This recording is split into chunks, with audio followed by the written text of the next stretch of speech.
Hi, my name is Kisa, and today I wanted to talk about the Vivobarefoot Primus Lux Lined women's shoe and how barefoot shoes have played a part in helping me improve my foot pain.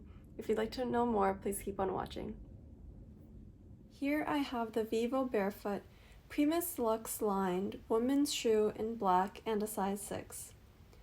They are made with a puncture-resistant TPU outsole, canvas lining, and African leather from the hides of free-roaming animals.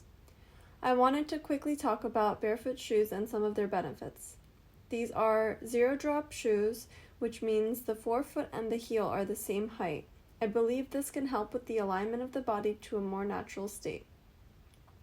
They also have a wider toe box, which allows the shoe to fit the shape of a natural human foot rather than the other way around. This also allows the toes to spread out and can help with balance and stability. Sensory input may also be improved due to the increased ground feel in barefoot shoes in comparison to conventional shoes. Additionally, the soles of the shoes don't have a lot of cushioning or any arch support. They are also thin and flexible. Overall, this can allow for activation and strengthening of the muscles in the feet from just walking, which can often be weak from wearing elevated cushioned shoes for a lifetime. I believe human feet aren't designed to be in shoes, but we've trained our bodies to become reliant on them.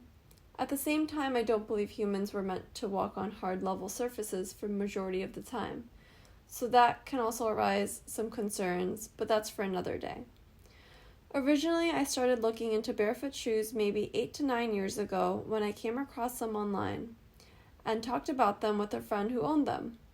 At the time, there didn't seem to be very many options for styles, so I moved on from the idea.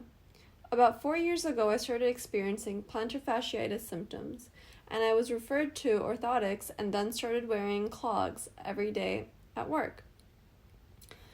I'm in the healthcare industry, and so I'm always on my feet throughout the day, and in the beginning, I felt positive results and a reduction in pain. But eventually my progress started to plateau. I came across barefoot shoes again, but with more resources, information, and various styles available, I started my journey to reduce my reliance my feet had on conventional shoes. I transitioned from my clunky clogs that held my feet a few inches above the ground to a more typical sneaker that was lightweight and flexible. Although it may have been inconsistent, I started performing stretches and strengthening exercises as well. I had only been wearing house slippers occasionally at home, but I stopped doing that earlier this year in order to increase my time completely barefoot. Finally, I started wearing barefoot shoes a few times a week to work.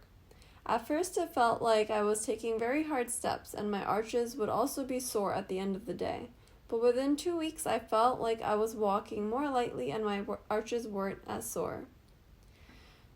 I think wearing inexpensive, thin-soled sandals every summer may have actually helped with the transition. Eventually, I started wearing these Vivos more or less every day at work for the past 5 months. Over time, the pain I had related to my plantar fasciitis symptoms has decreased, and I think a part of that can be attributed to barefoot shoes. Something I'd like to mention is because of the freedom barefoot shoes have given me, it was also nice to not have the I can't wait to get home and take off my shoes feeling, since my feet had already felt somewhat free. This leads me to my pros and cons. Pros are durability, comfort, and the company Vivobarefoot itself and their reliability. Con, I would say, is that the toe box could be just a little wider on this shoe. Also, I don't mind this style at all for work with my scrubs, but I do still wear conventional shoes for daily life outside of work and for special occasions at this time. I imagine there will be many more styles and competitive prices to come with the growing market. I did purchase these on the Vivo website while they were on sale, and I also do own the Vivobarefoot Primus Trail SG, which I have enjoyed for a couple of hikes so far. Finally, it's important to take time and precaution when transitioning to barefoot shoes because the body may not be used to the change in posture. Some tendons may be stiff and certain muscles may have shortened from using elevated heeled shoes, and overuse can result in injury.